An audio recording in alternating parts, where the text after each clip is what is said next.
Alhamdulillah wassalatu wassalamu ala Rasulillah wa ala alihi wa sahbihi wa mawalah wa la hawla wa la quwata illa billahi wa ba'd. Alhamdulillah di malam hari ini kembali kita bisa duduk untuk bertalabul ilmi.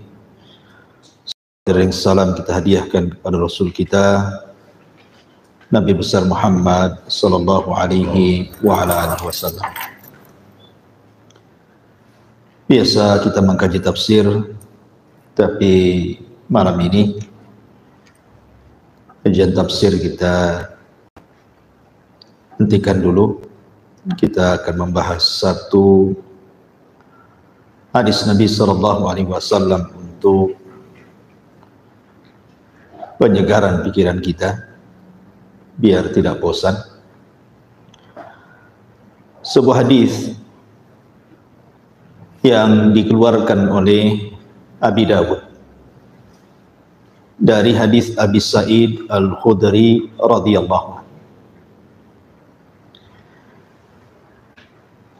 Beliau mengatakan, dakhala Rasulullah sallallahu alaihi wasallam dzata yaumin al-masjid fa idza huwa bi rajulin minal ansar yuqalu lahu Abu Umamah faqala ya Aba Umamah ma li araka jalisan fil masjidi fi ghairi waqti salati qala humumun lazimatni wa duyunun ya Rasulullah. Qala afalau allimuka kalaman idza anta qultahu adhaballahu azza wa jal hammaka wa qada anka dainak. Qalta qultu bala ya Rasulullah. Qala idza asbahta wa idza amsayta Allahumma inni a'udzubika minal hammi wal hazan wa a'udzubika minal ajzi wal kasali wa a'udzubika minal jubni wal bukhli wa a'udzubika min ghalabati ad-daini wa qahri ar-rijal. Qala Abu Umamah fa fa'altu dzalik fa adhaballahu hammi wa qada anni daini. Rawahu Tirmidzi wa hasanahu. Abu Sa'id Al-Khudri radhiyallahu an, satu di antara 7 sahabat yang banyak meriwayatkan hadis Nabi sallallahu alaihi wasallam di atas 1000. Dan dia juga seorang sahabat dari sahabat-sahabat Ansar yang memiliki banyak keutamaan. Jadi Abu Sa'id ini bercerita, jadi suatu hari Nabi sallallahu alaihi wasallam masuk ke dalam masjid. Tiba-tiba saja kaki Rasul sallallahu alaihi wasallam ingin dilangkahkan ke masjid. Lalu Nabi sallallahu alaihi wasallam bertemu dengan seorang laki-laki dari Ansar yang bernama Abu Umamah. Beliau pun berkata, wahai Abu Umamah, apa yang membuat engkau berada dan duduk di masjid padahal bukan waktu salat? Maka dia menjawab, ya Rasulullah, aku sedang dirundung bingung karena hutang yang belum kulunasi. Maka beliau sallallahu alaihi wasallam kemudian mengatakan, maukah aku ajarkan kepada engkau wahai Aba Umam kalimat-kalimat yang jika engkau mengamalkannya niscaya Allah akan menghilangkan kebingunganmu dan mampu membayarkan hutang-hutang. Maka Abu Umamah mengatakan, tentu ya Rasulullah, apa itu kalimat-kalimat yang kau akan ajarkan? Kemudian beliau bersabda, apabila engkau memasuki pagi dan petang maka bacalah doa ini. Allahumma inni a'udzubika minal hammi wal hazan wa a'udzubika minal ajzi wal kasal wa a'udzubika minal jubni wal bukhli wa a'udzubika min ghalabati daini wa qahri rijal. Ya Allah, aku berlindung kepadamu dari kegelisahan dan kesedihan, Aku berlindung kepadamu dari kelemahan dan kemalasan. Aku berlindung kepadamu dari sikap pengecut dan bakhil. Dan juga aku berlindung kepadamu dari lilitan hutang dan kesewenang-wenangan manusia kepadaku. Kemudian Abu Umamah berkata, kemudian aku melakukannya sebagaimana arahan Rasul. Ternyata Allah benar-benar setelah itu menghilangkan kegelisahanku dan memberikan jalan untuk melunasi hutang-hutang. Hadis ini dikeluarkan Abi Dawud dan dihasankan. Ma'asyiral muslimin yang dimuliakan Allah Subhanahu wa taala. Hadis ini sebelum saya jelaskan tentang makna doanya, karena yang penting adalah makna daripada doa yang diajarkan Rasul ini. Ini bisa dijadikan pegangan hidup untuk kita. Jadi di zaman Nabi SAW ada satu kisah. Ketika Nabi SAW tiba-tiba kakinya dilangkahkan ke masjid, dan itu di waktu duha. Kita tahu waktu duha itu waktu orang sibuk-sibuknya bekerja. Yang ke kantor, yang ke ladang, yang ke pasar. Pokoknya biasanya waktu duha itu jarang orang ada di masjid. Umumnya waktu duha itu orang sedang sibuk. Semua berada di tempat pekerjaannya masing-masing, baik di zaman kita ataupun di zaman Nabi. Karena itu waktu memang manusia sedang bergerak mencari kehidupan. Tiba-tiba entah kenapa Nabi SAW ingin berangkat ke masjid, ingin melangkahkan kedua kakinya ke masjid. Tentu yang mendorongnya adalah Allah Subhanahu wa taala. Ketika kemudian dia sampai di masjid, adalah 1-2 orang yang duduk di situ. Rupanya dilihatnya ada seorang sahabat yang duduk di pojok masjid, sedang menghadap kiblat dan sedang berdoa kepada Allah Azza wa Jalla. Nampak dari wajahnya muram durja, nampaknya banyak masalah. Karena biasanya orang yang banyak masalah itu kan nampak dari mukanya. Tidak pernah bercahaya wajahnya, muram terus kan gitu. Senyum pun susah kalau ada masalah. Sehingga Nabi SAW paham bahwa sahabat ini ada masalah dalam kehidupannya.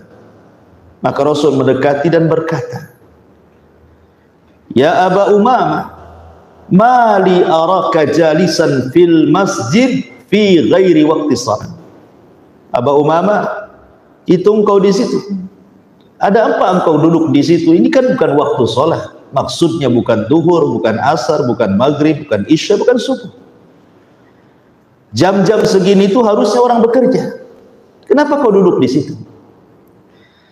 Maka kemudian Abu Umamah mengatakan, humumun lazimatni wa duyunun.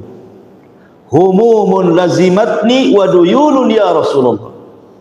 Rasul, aku dirundung kebingungan dan aku dirundung dengan hutang-hutang yang tidak sanggup kubayar. Aku sedang stres. Bahasanya seperti itu. Maka Nabi SAW, seorang Nabi dan Rasul, tahu memberikan solusi. Makanya Nabi SAW mengatakan, "Ya Aba Umamah, seandainya atau sekiranya aku ajarkan kepadamu beberapa kalimat yang kau bisa baca kalimat ini pagi dan petang, niscaya Allah akan hilangkan kebingunganmu dan Allah akan lunasi hutang-hutang. Mau tidak?" Maka tentu orang yang lagi bingung, lagi stres, diberikan solusi, tentu langsung mau kan gitu. Tentu ya Rasulullah, apa itu kalimat-kalimat itu? Maka Nabi SAW mengajarkan nih kalimat ini. Maka ini risalah kepada siapapun yang lagi stres, yang lagi bingung, yang lagi banyak masalah, yang terlilit hutang, yang banyak musibah. Baca doa ini pagi dan petang. Maka Nabi SAW mengatakan, kalau begitu bacalah wahai Abu Umamah, Allahumma inni a'udzubika minal hammi wal hazan wa a'udzubika minal ajzi wal kasal wa a'udzubika minal jubni wal bukhli wa a'udzubika min galabatid daini wa qahrir rijal. Ya Allah, aku berlindung kepada dari kegelisahan dan kesedihan ini. Aku berlindung kepadamu dari kelemahan dan kemalasan ini. Aku berlindung dari sifat pengecut dan bakhil, dan aku berlindung dari pengaruh hutang dan penguasaan manusia kepada. Maka Abu Umamah radhiyallahu an sami'na wa ata'na, dia mengamalkan doa yang diajarkan Rasul. Tentu bukan hanya doa saja, dia pun berusaha, karena tawakal itu tergabung dari dua makna, doa dan mengambil sebab. Maka selang beberapa waktu setelah dia mengamalkan doa ini, apa kata beliau? Fa fa'altu dzalika fa adhaballahu hammi wa qada anni daini. Ketika aku rutinkan doa itu pagi petang, maka Allah Subhanahu wa taala pun lambat laun menghilangkan kebingunganku dan melunasi seluruh hutang-hutangku. Dari sini banyak faedah ma'asyiral muslimin yang dimuliakan Allah Subhanahu wa taala. Ada satu pertanyaan, kenapa di waktu itu Nabi sallallahu alaihi wasallam melangkahkan kaki padahal tidak ada sesuatu yang dituju oleh Nabi di masjid itu? Pertanyaannya, Abu Umamah radhiyallahu anhu adalah seorang sahabat Nabi sallallahu alaihi wasallam, dan dia menunjukkan bahwa kebingungan ataupun susah gitu ya, kesusahan hidup ini bukan hanya dialami oleh kita, rupanya para sahabat pun susah juga. Ada juga yang kelit hutang gitu ya. Jadi bukan Anda sendiri yang kelit hutang itu, sahabat pun ada yang kelit hutang sehingga hidupnya susah, akhirnya bingung dan stres. Tapi Abu Umamah mengajarkan kepada kita, apabila kita ada masalah, diuji oleh Allah Subhanahu wa taala dengan berbagai macam ujian, maka tidak ada tempat untuk mencari solusi kecuali masjid. Maka dia berangkat ke masjid. Kemudian dia duduk di mihrab, menengadahkan tangan kepada Allah dan berdoa, ya Rabb ya. Maka dijelaskan dalam sebuah riwayat, kana Nabi sallallahu alaihi wasallam idza hajabahu amrun fazi'a ila shalah. Nabi itu kalau ditimpa sebuah permasalahan yang sulit keluar dari situ, maka Rasul biasanya langsung salat. Kenapa? Karena dalam salat itu maknanya melibatkan Allah dalam permasalahan. Sebesar apapun masalah, kalau Allah terlibatkan akan diuraikan itu masalah. Tapi sekecil apapun masalah, kalau Allah tidak terlibat, susah untuk menyelesaikan. Makanya Abu Umamah tahu. Dan ketika dia berdoa kepada Allah Subhanahu wa taala, doanya melesat ke langit. Dan Allah ijabahi dengan dikirim kepadanya Nabi sallallahu alaihi wasallam. Kemudian diajarkan beberapa kalimat doa, sebab itulah Abu Umamah dilepaskan dari kebingungan dan hutang yang melilitnya. Ini penting. Dalam segala hal kembali kepada Allah. Minta kepada Allah. Curhat kepada Allah.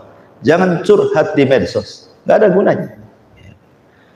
Ma'asyiral muslimin yang dimuliakan Allah Subhanahu wa taala. Ini satu faedah dari penggalan permulaan hadis Nabi sallallahu alaihi wasallam, bahwa apabila ada masalah, minta kepada Allah, datang ke masjid. Kenapa masjid?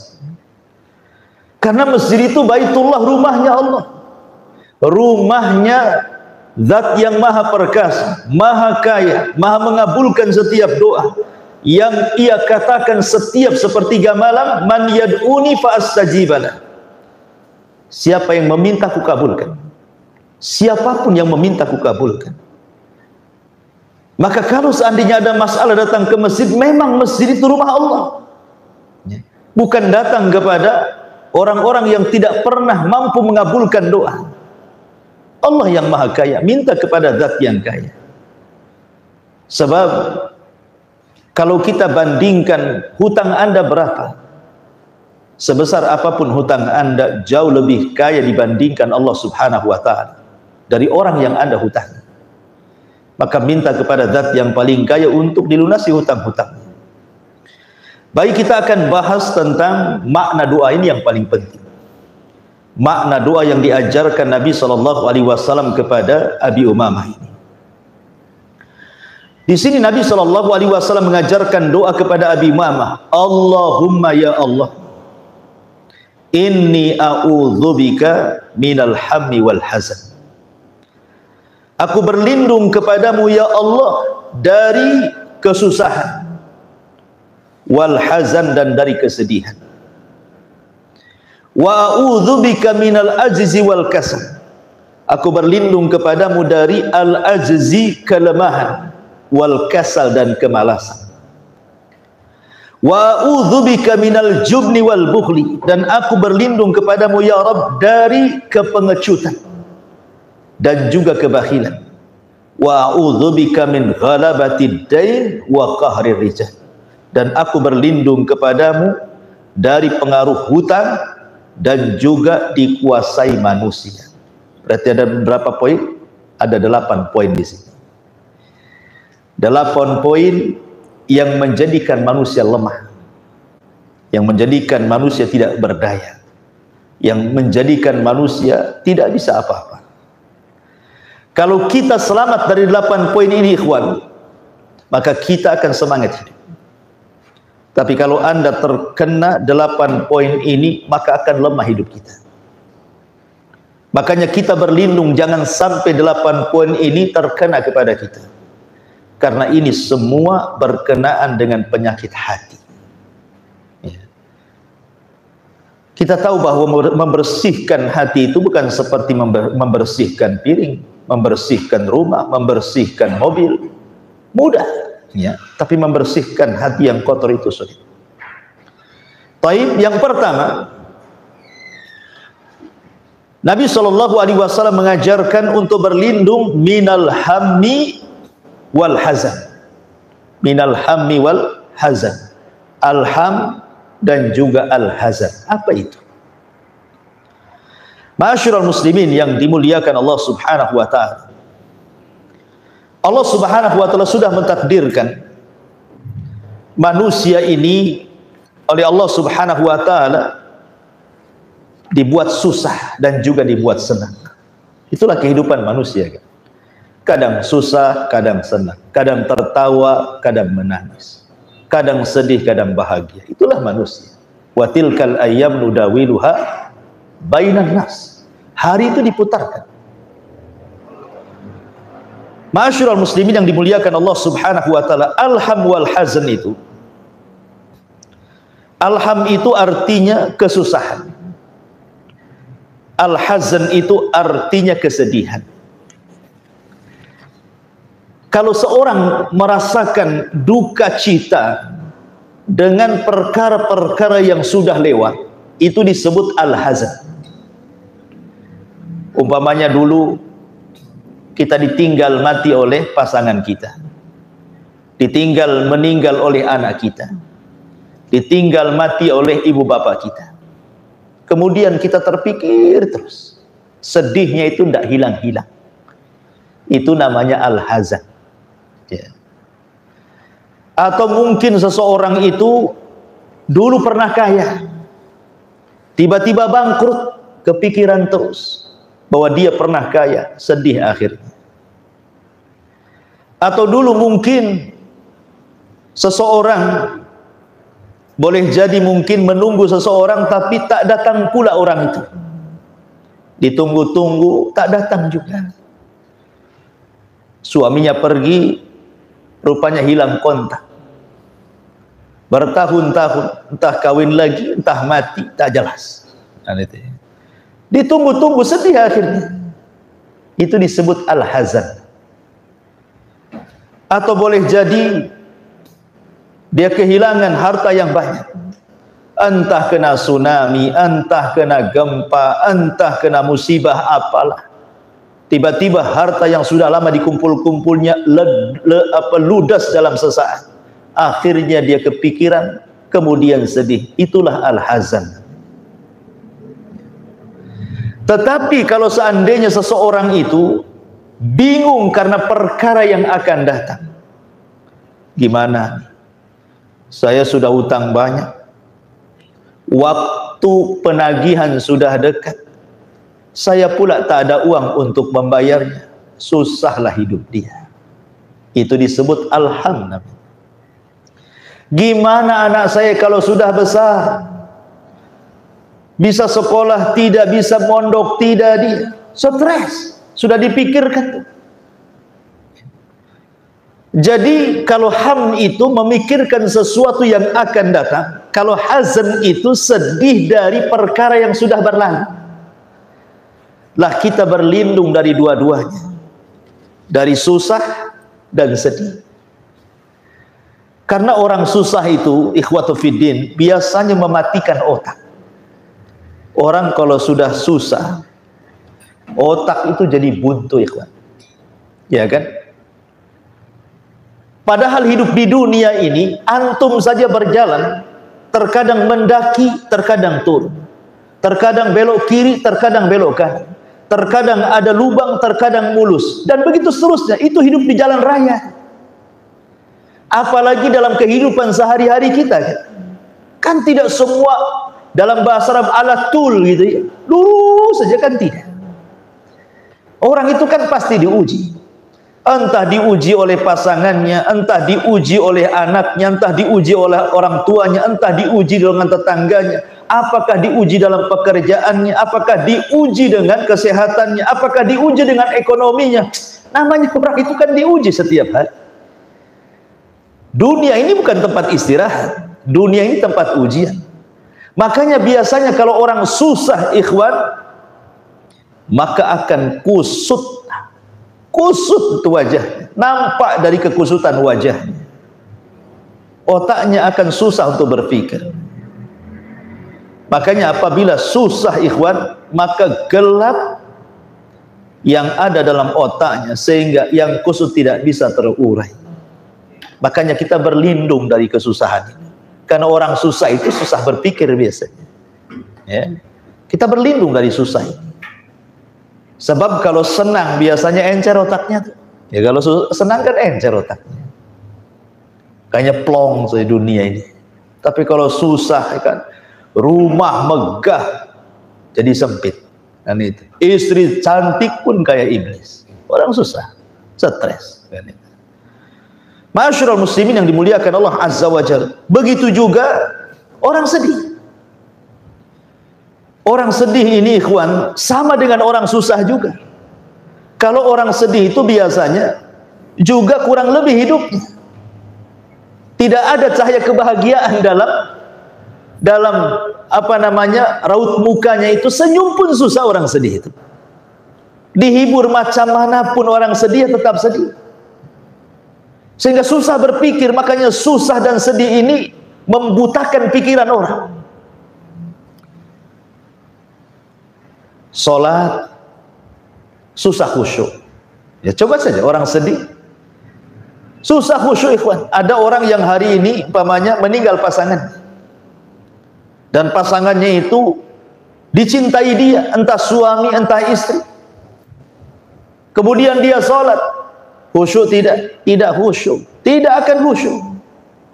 Terpikir dengan perkara lain. Terkadang apa yang dibaca dalam sholat pun tidak sadar dia. Baca apa dia kan?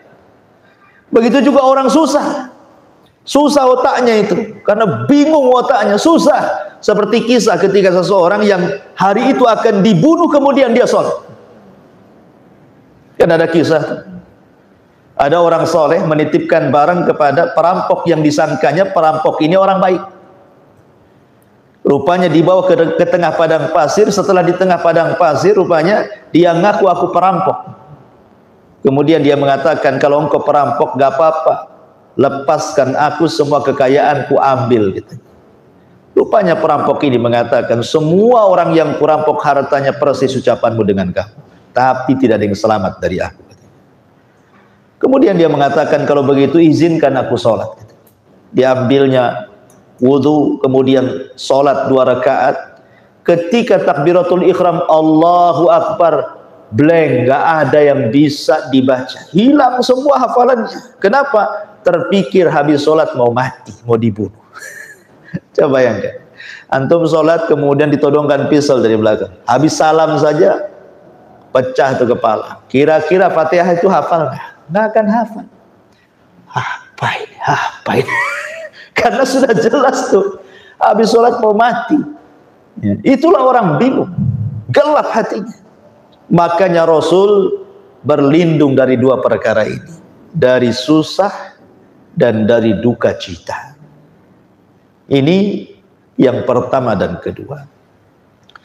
Kemudian yang ketiga, Nabi SAW mengatakan, wa a'udzubika minal ajzi wal kasal. Dan aku berlindung dari kelemahan dan juga dari kemalasan. Ma'asyiral muslimin, apa bedanya al-ajzu dan apa bedanya al-kasal? Ulama mengatakan bahwa al-ajzu itu adalah huwa wujudu iradatin lil fi'li ma'adami wujudi qudratin li injazihi. Wa ammal kasalu fahuwa intifa'u tilkal iradah. Orang lemah itu adalah orang yang punya keinginan untuk melakukan sesuatu tapi tidak kuasa melakukannya. Lemah dia.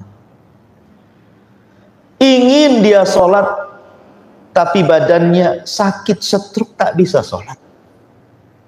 Inginlah dia dengar azan tetapi kedua telinganya tuli, rusak gendangnya. Ingin dia kerja tapi bagaimana, aku lagi sakit. Itulah orang lemah namanya. Lemah itu punya keinginan untuk melakukan sesuatu tapi tidak punya kemampuan. Itu disebut lemah namanya. Tapi kalau malas ini beda. Ya. Malas ini dia sanggup melakukan. Dia bisa melakukannya. Dia bisa sholat, dia bisa datang ke pengajian, dia bisa bekerja.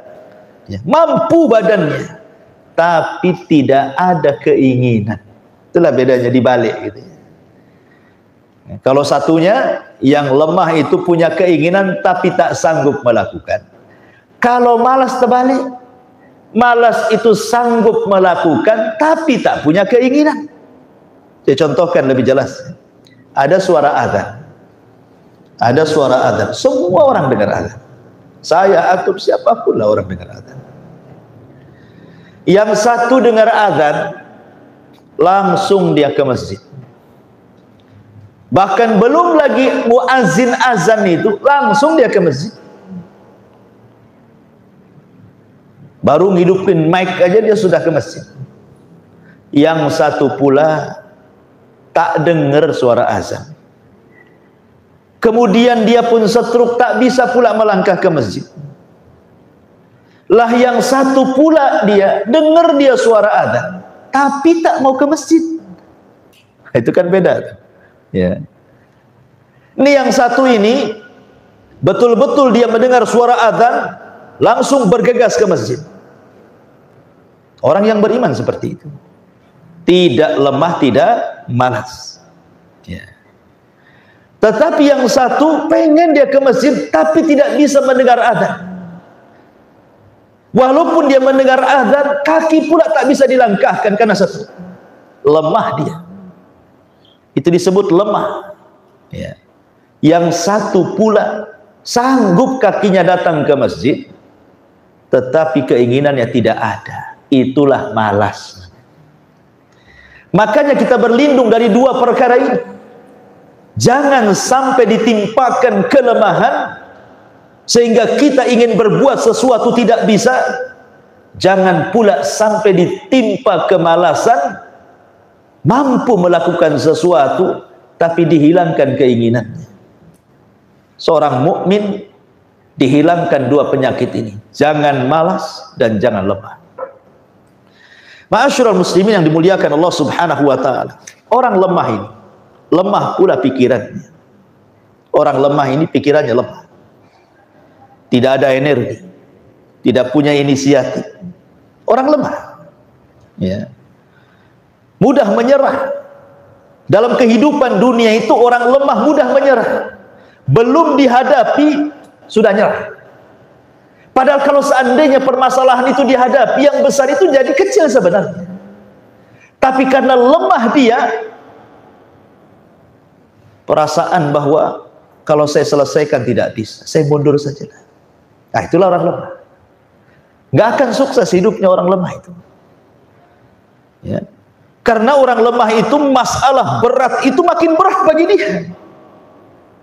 Makanya tidak bisa diuraikan oleh orang lemah itu.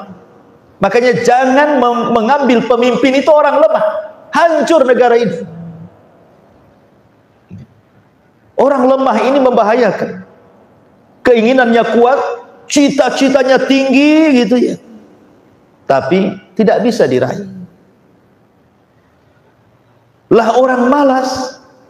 Kalau sudah malas ikhwan, kira-kira apa yang dikerjakan orang malas itu? Apa yang mau dikerjakan orang malas itu?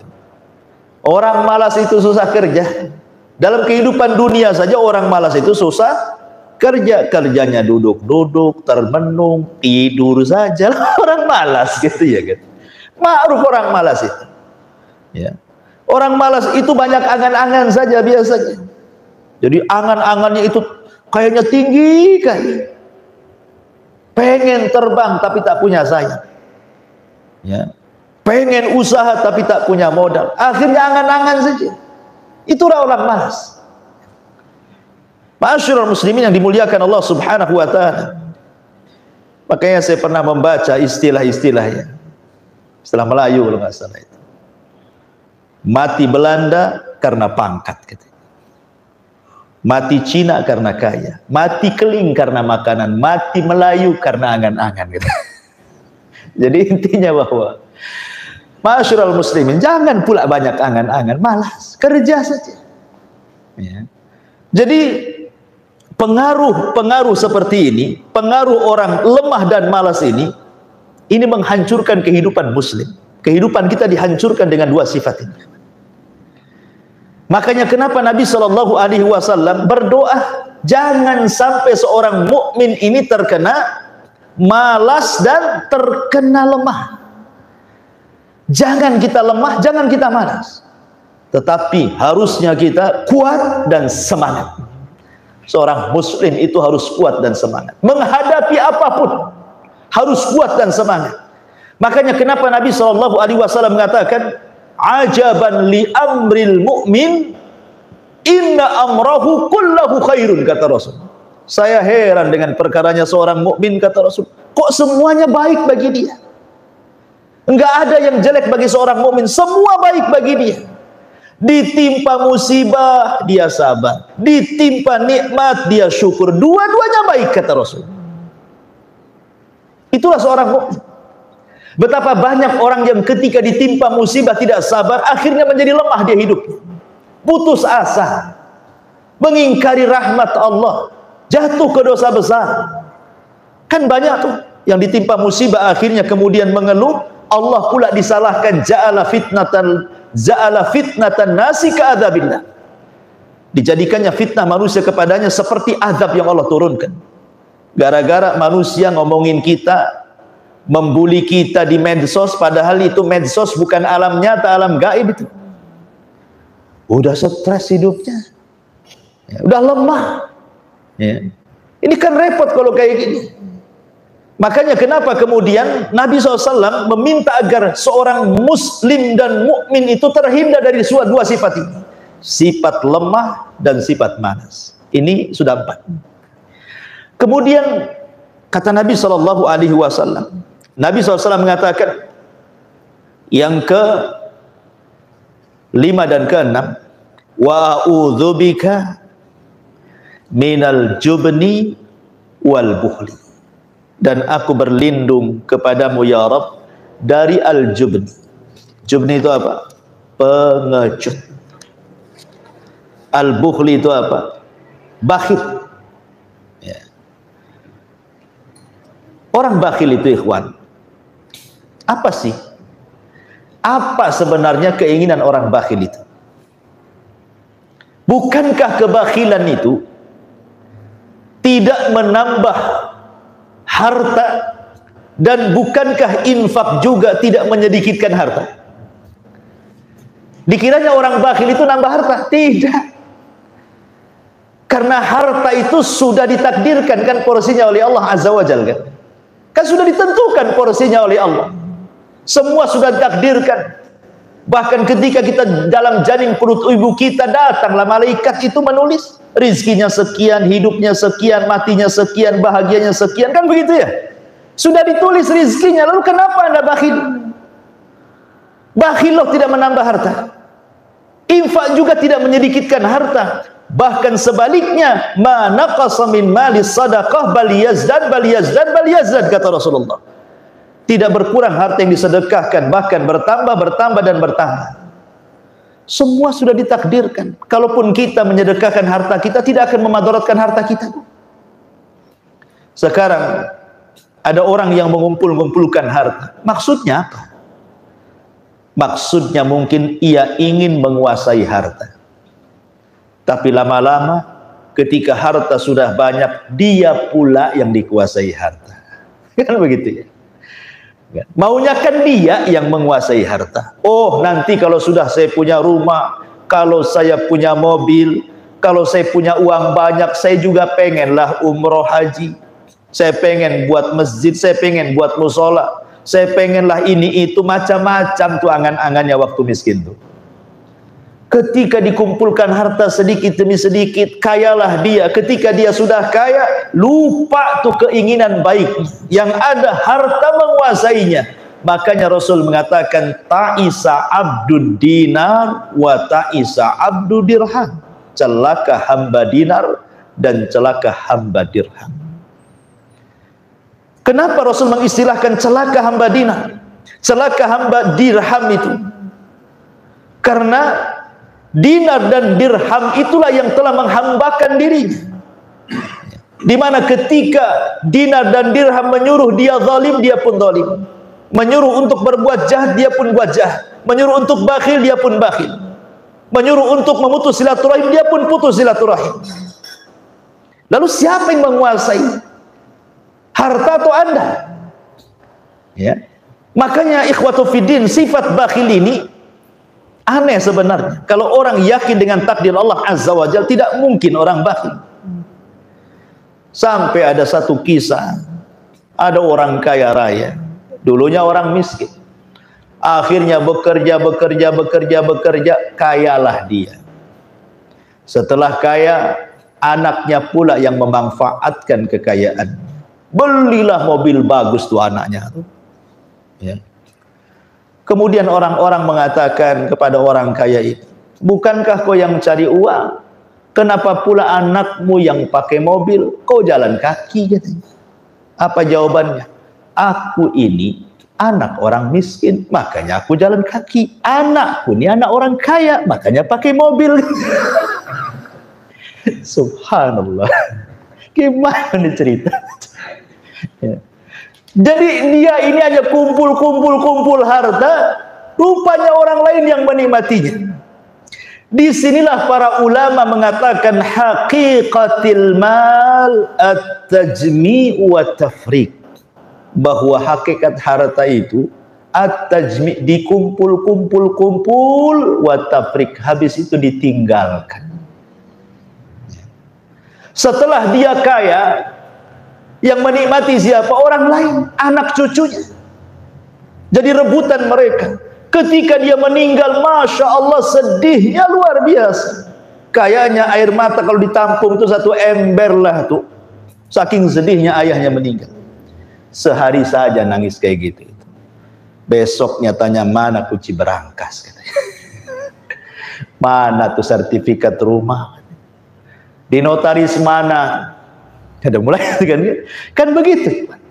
Lalu apa coba? Lelah Anda bekerja, capek Anda mencari uang, rupanya setelah banyak uangnya diserahkan kepada orang.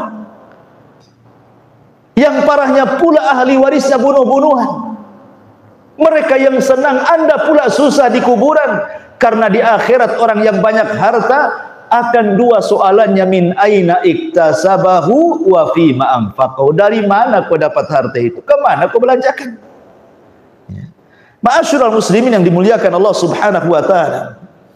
Maka bakhil ini ikhwan, kata Imam Syaukani rahimahullahu taala, al-bukhlu qad lazimal yahud luzuma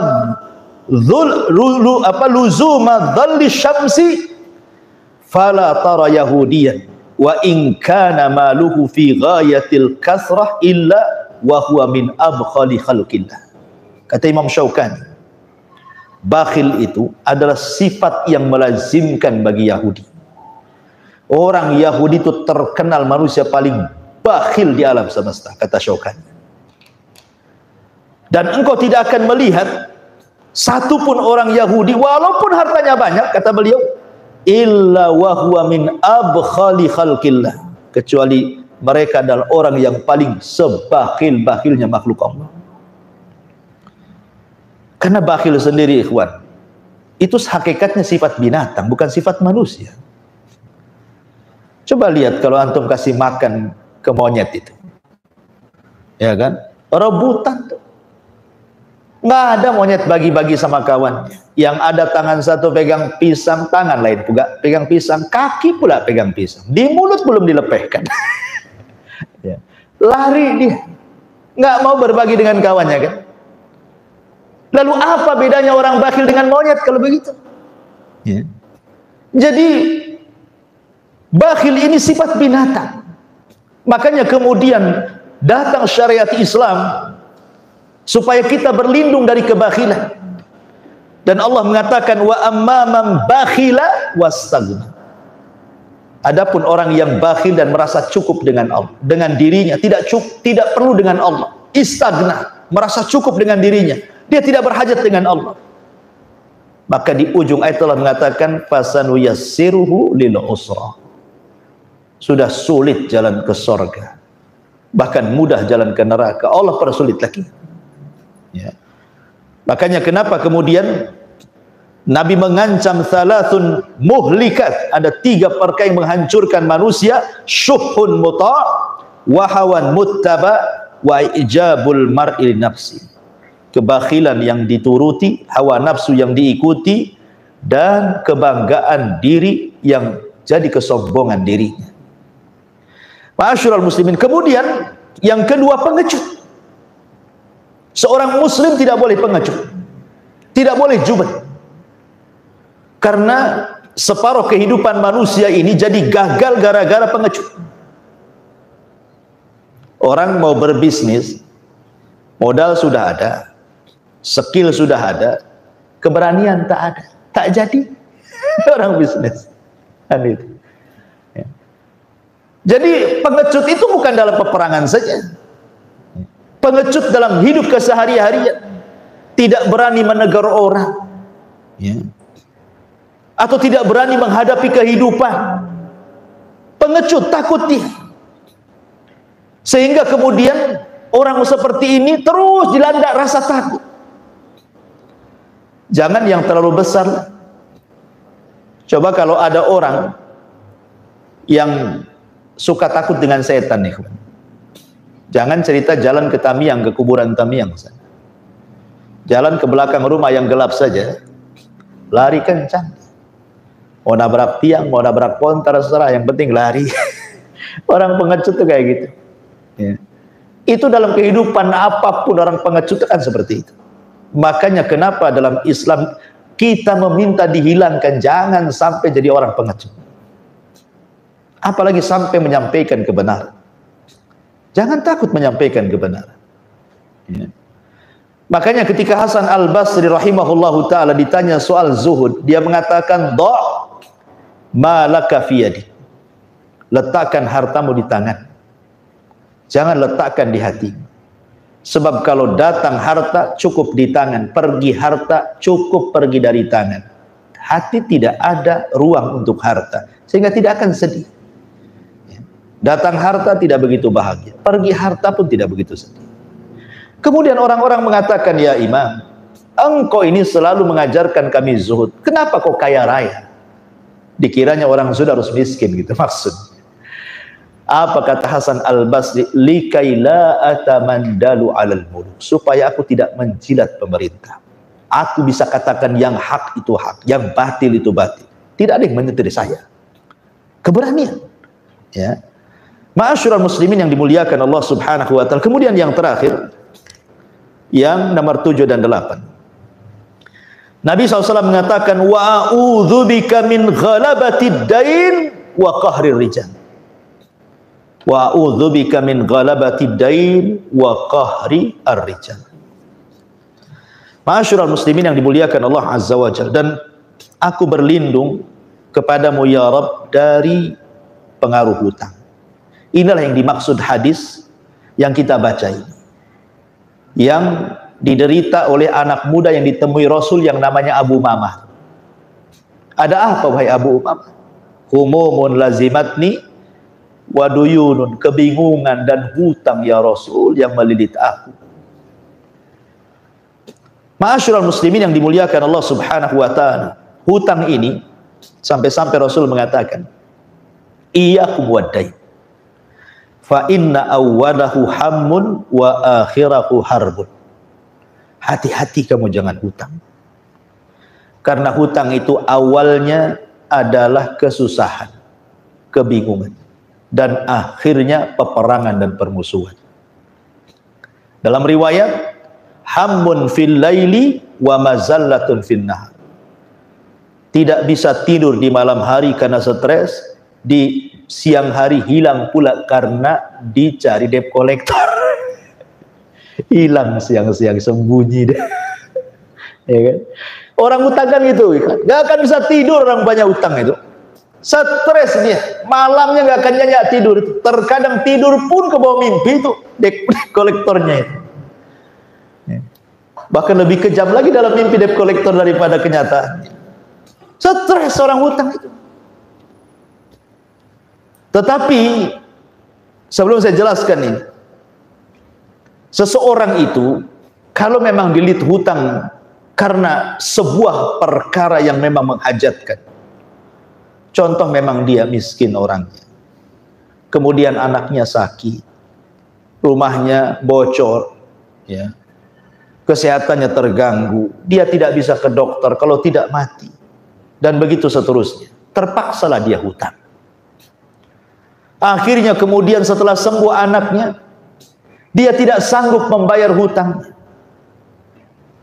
tapi dia sudah berusaha untuk membayar hutangnya. Kemudian Allah takdirkan meninggal, maka Allah akan redha kepada pemilik harta yang menghutangi. Nanti pada hari kiamat tidak akan diambil kebaikannya. Tetapi kalau dia hutang hanya untuk memperkaya diri sendiri, dia hutang karena hidup di zaman sekarang ini kayaknya kalau nggak hutang nggak afdol. Rumah nyicil kredit KPR, hutang kan itu ya. Setelah rumah tengok tetangga punya motor, pengen juga beli motor, datang ke Adira, hutang lagi kan itu. Kemudian gak enak tidur di lantai gitu, tengok di marketplace, oh nampaklah ada ranjang bagus, spring bed, boleh hutang, cicil, hutang lagi kan. Kulkas hutang, alat-alat dapur hutang, semua hutang. Coba enggak, nasib baik bukan istri aja yang hutang mahar. Ya. Ada orang yang seperti ini, hidupnya hanya untuk hutang, padahal bukan hajat, bukan kebutuhan kan. Dia bisa tidur kok di tikar, kenapa mesti hutang? Kan sama saja. Jadi yang lebih parahnya lagi, ada orang-orang yang ketika dimintai untuk membayar hutang, lari-lari dia.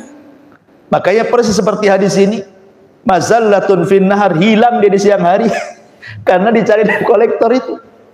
Orang hutang itu kemana, HP nggak aktif, nomor diblokir. Anehnya pula handphonenya bagus. Kalau lebaran bisalah dia pakai baju bagus, anaknya pun bagus-bagus, mobilnya bagus, semuanya serba bagus. Coba kalau seandainya ada orang mengatakan, daripada kau belikan handphone, belikan mobil, bayarlah hutang-hutang kamu kepadaku. Kan gitu, meleslah macam-macam. Inilah yang disabdakan Nabi SAW, matlul ghani zulmun yuhillu irdahu wa uqubata. Orang yang sanggup membayar walaupun dengan cara cicil, tapi tidak mau membayar, zalim dia, halal digibah kehormatannya ataupun halal dipenjarakan badannya. Masalahnya Ustaz, kalau saya lapor polisi bukan pidana, perdata nih. Habis duit saja kata. Ma'asyiral muslimin yang dimuliakan Allah Azza wa Jalla.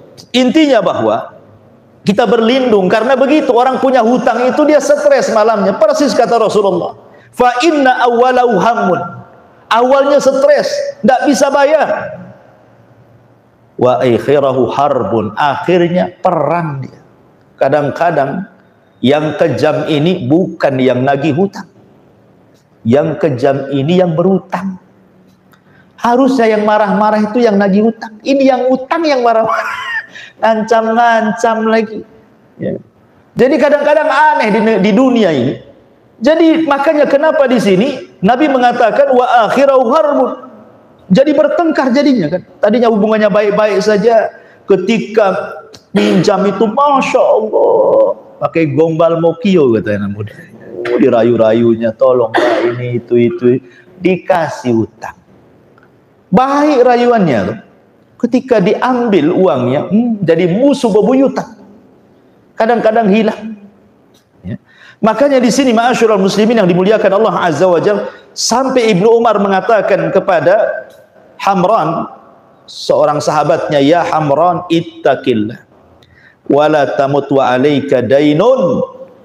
Wahai Hamran, bertakwalah kepada Allah, jangan mati sementara engkau membawa hutang. Kenapa? Karena kebaikanmu akan diambil sehingga tidak tersisa dinar dan dirham lagi untuk. Ma'asyiral muslimin yang dimuliakan Allah Azza wa Jalla. Kemudian yang terakhir, wa qahrir rijal. Dikuasai manusia. Umumnya dikuasai manusia itu karena terlampau banyak orang itu mendapatkan hutang budi. Ya kan? Kalau ada orang sudah banyak bantu, banyak nolong, akhirnya hutang budinya segudang, susahlah kita mau nasihati. Nggak enak, dia udah baik sama saya, gitu. Tolonglah nasihati. Dia sudah zalim sama saya, udah jahat. Iya mau saya, tapi gimana ya? Dia juga sudah baik sama saya. Itulah dihutangi. Kalau sudah utang ini kan, kalau dain ini hutang harta, ini hutang budi ini, sama-sama hutang. Ya. Yang satu hutang duit, yang satu hutang budi. Ketika hutang budi makin banyak, sering dikasih hadiah, sering dikasih utangan, sering dikasih ini, akhirnya sering dibantu, banyaklah budi dia sama dia, susah dia mau bicara. Makanya qahrir rijal itu artinya tidak punya kemerdekaan diri. Dia jadi budak di hadapan manusia, dikuasai manusia. Ya. Padahal kita ini diciptakan untuk merdeka, bisa mengatur diri sendiri. Kenapa jadi budak? Maka kita berlindung kepada Allah Subhanahu wa taala, jangan sampai dikuasai orang. Atau qahrir rijal itu maknanya jangan sampai ada orang yang kemudian berani mengancam kita sehingga kita takut. Dikuasai rasa takut karena diancam, mau dibunuh, mau dipukul, mau di ini, mau di itu. Jangan sampai dikuasai orang. Makanya kemudian yang terakhir Rasulullah SAW berlindung, Allahumma inni a'udzubika min ghalabatid daini wa qahrir rijal. Aku berlindung kepadamu ya Rabb dari pengaruh hutang dan pengaruh kuasa manusia kepadaku. Wallahu alam, tepat di jam 9. Mudah-mudahan ada manfaatnya. Taib ikhwan, tidak ada tanya jawab. Subhanallah bihamdika asyhadu an la ilaha illa anta astaghfiruka wa atubu ilaik. Allah ta'ala alam. Assalamualaikum warahmatullahi wabarakatuh.